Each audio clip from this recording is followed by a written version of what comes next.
Hi everybody, and welcome back to Down at the Allotment. Apologies first of all for the lack of videos over the past, I think it's 3 weeks now, 2-3 weeks.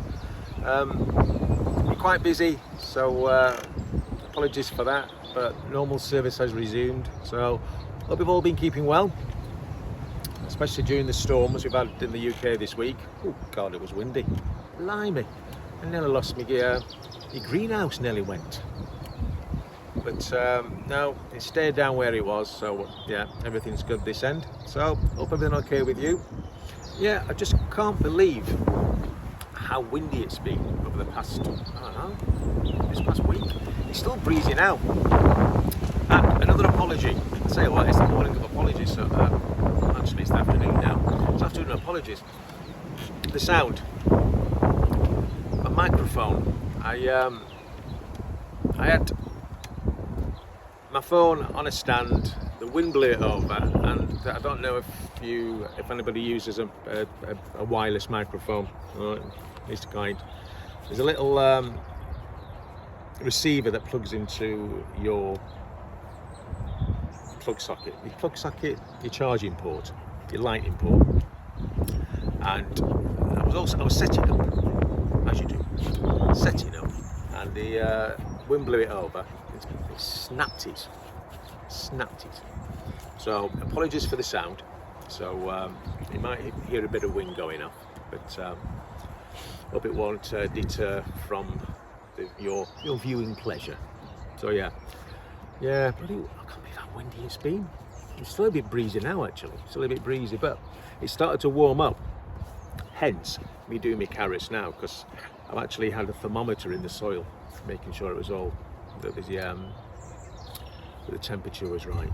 So I had to look back on my garden planner, and I think it was around about the beginning of April when I sowed them last year. So I thought now was the time to do it.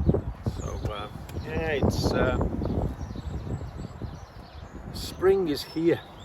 You know, you got that feeling now. It's started to warm up. There's leaves on the trees, the blossoms out.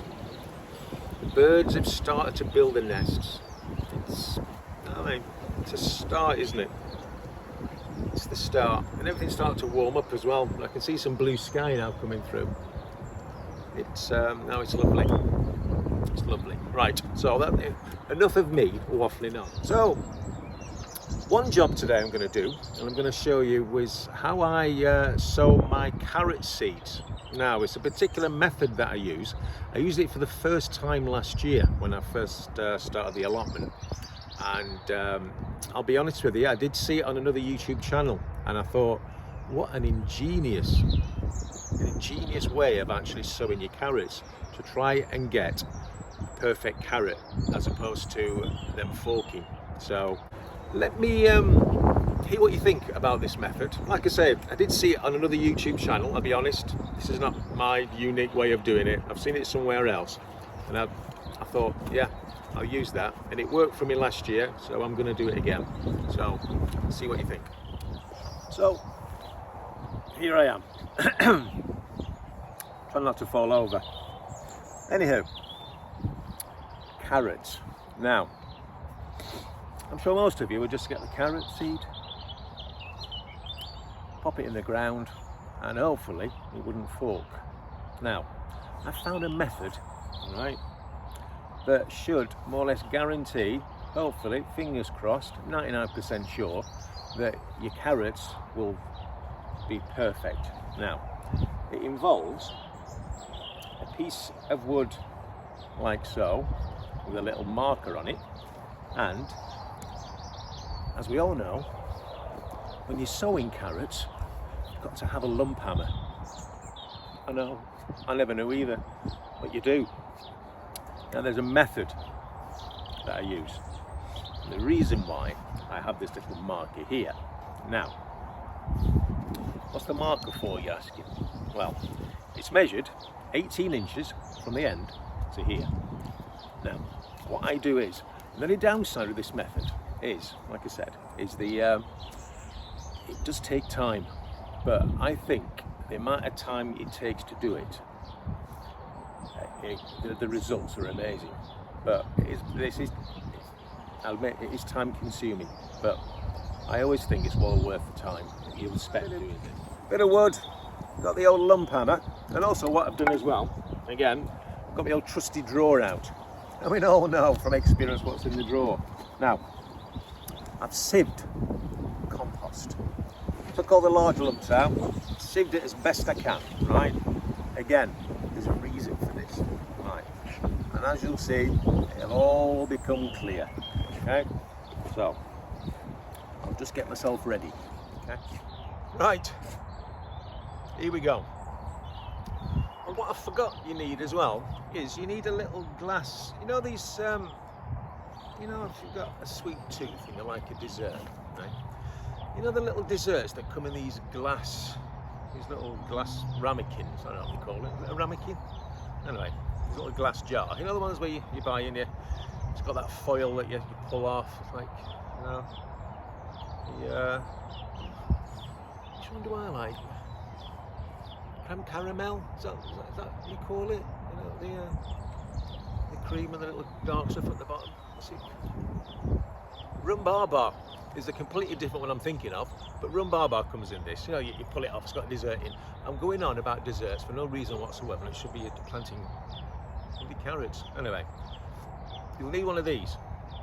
Now, again, carrots and a lump hammer. Shouldn't work, should it? But here we go. Now, this is what this is for. And the marker, here we go. Right, let's get into it. So, I'll just start with one hole first. Now what we do is, you put your left leg, right, you put it in like so. Like I said, 18 inches from the yellow marker to the end of the wood. Right, put that in. Then what I'm going to do is, actually I'll just reposition that about there. Right, now what I'm going to do is, I'm going to knock this into the ground. Now, knock it in as far as you can. Well, up until a little yellow marker reaches more or less the top. Oh, that'll do for me. Okay? Hope you can see that all right. What you do is, again, this takes a little bit of effort, but you just make circular movements. What you're doing is making a cone shape into the ground, like so. Now, what I did earlier is I watered the compost just to make it a little bit more moist, because the more moist the compost, the more, as you are moving this wood pole around, obviously it's compacting the compost inside the cone that I'm making into the ground. A little one there, a little one, oh there. Yeah, so the compost does need to be not sodden, but moist. Or when you crunch it in your hand, it doesn't just fall apart like that just did. But it is a lot moist in there. So that's it. So roughly, what I'm making it is, let's say, let me get my tape, so how wide that is. But roughly, you're looking at about 3 inches is the width of that bottom of there. So roughly 3 inches, perfect. Right.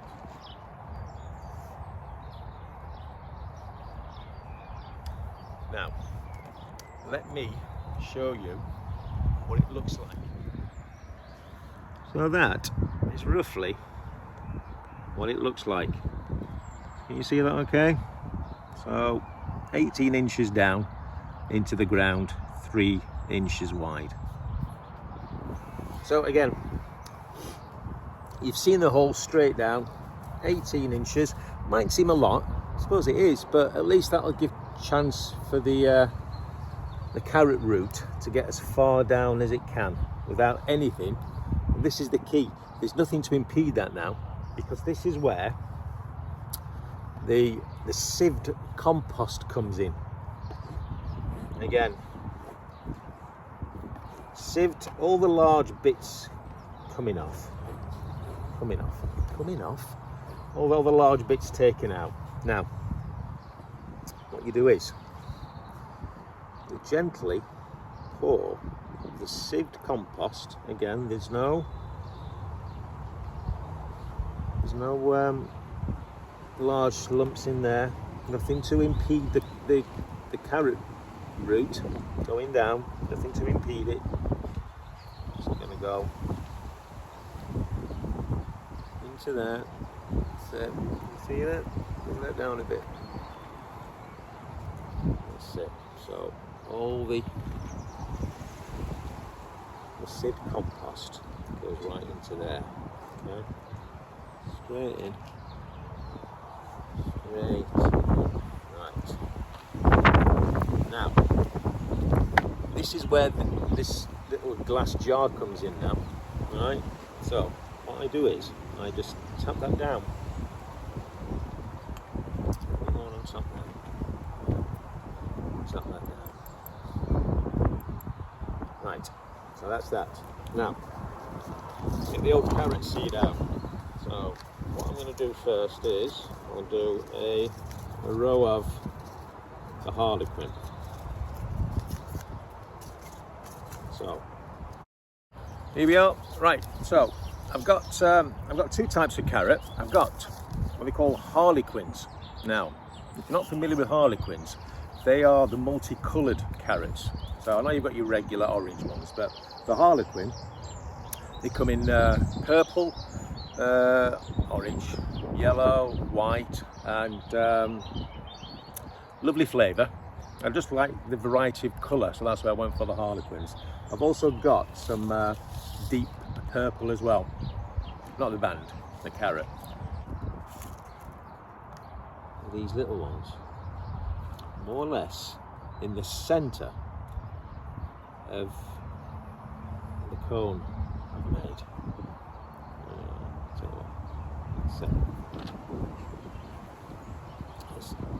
So spaced around. Right, so put about 4 or 5 in there. 4 or 5. Now I shall put some more compost over the top. Pat that down. What I do is turn it over, and then I just mark it.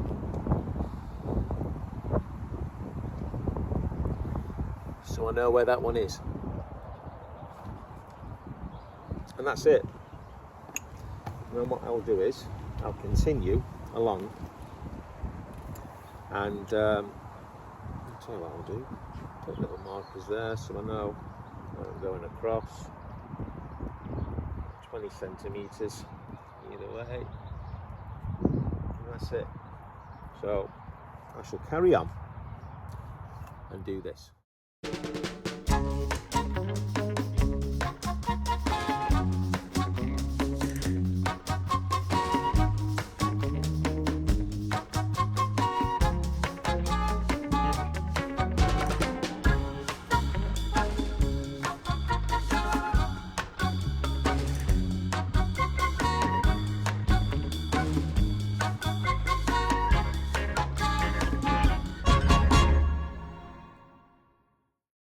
That's better.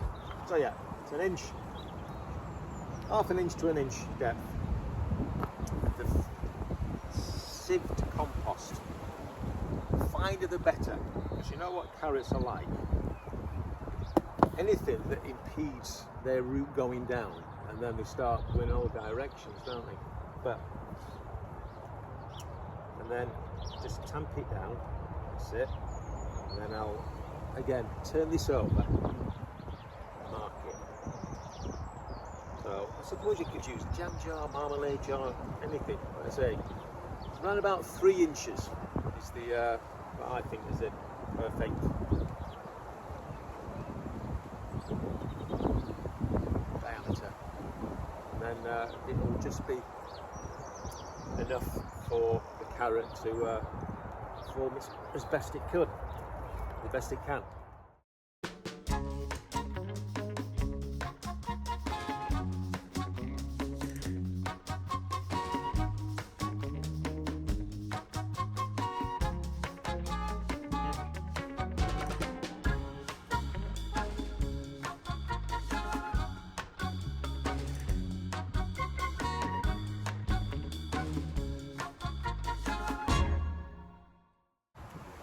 Voila! So I've done 2 rows, 1, 2, 3, 4, 5, 6, 12 holes altogether, with about half a dozen, 4 to 6 seeds in each. As the seedlings come through, I'll prick out the weaker ones, leave the stronger ones in, and hopefully, fingers crossed, we'll have nice, long, straight carrots. So what I'm going to do is now, I've just watered them, so they've had a good water. The sun's coming out. What I'm going to do is I'm going to put a cloche over them, some fleece over the top, and keep the warmth in. Let them germinate, and then once they've started to germinate, then what I'll do is, in a couple of weeks' time, I'll put another row in. And then the same with the purple ones as well, so the old succession. And yeah, like I say, fingers crossed, if it was the same as last year, we'll get some nice long perfect carrots. So I'm going to just put this cloche on.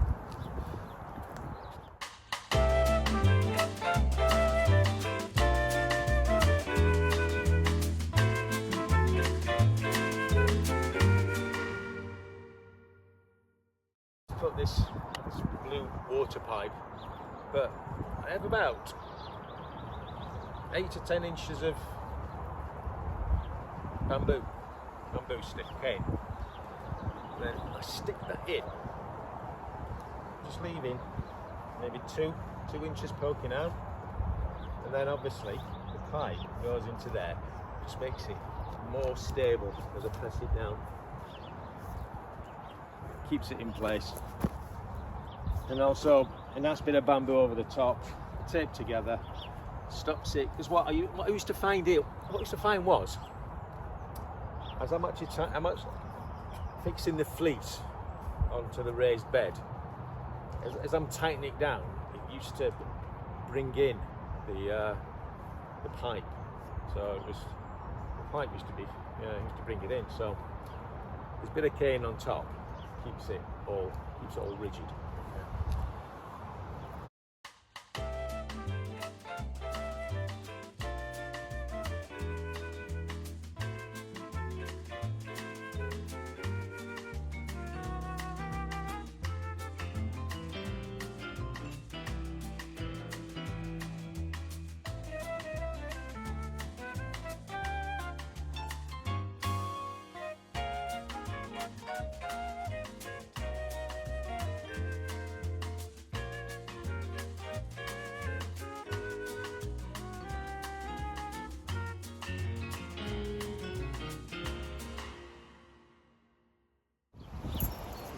What I did get from the Tinterweb were these little clips.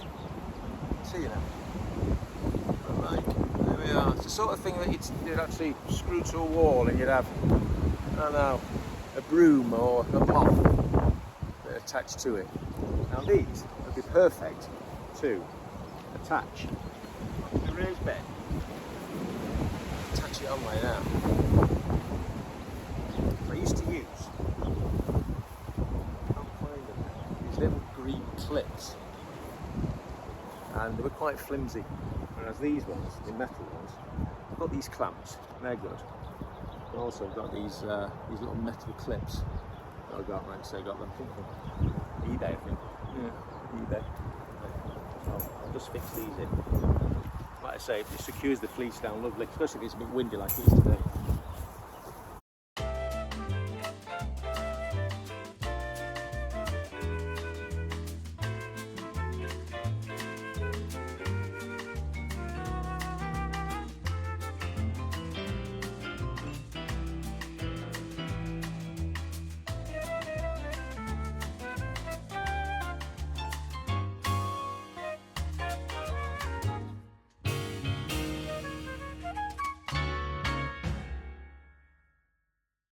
there we go. That's secured that in place. So like I say, I'll plant some, I'll sow some more in a couple of weeks' time, and then keep it every couple of weeks. And I'm the same in this bed with the deep purple again, not the rock band, the actual carrot. We've got the multicolours in here, the harlequins and the deep purples in here. So that's it. I hope you enjoyed it. I hope you like my method. Like I say, it's a little bit time consuming, that's the only downside. But the results make it, I think, personally, I think it pays off, without a doubt. So thank you so much for watching. If you've liked it, like it, please subscribe. If this is the first time that you've seen this, there's other videos that I've done, have a look at those as well. If you like it, subscribe, like the video, and don't forget to ring that bell as well if you want any more content from down at the allotment. So thank you so much. Have a great week, and I'll see you again soon. You guys take care. Bye now.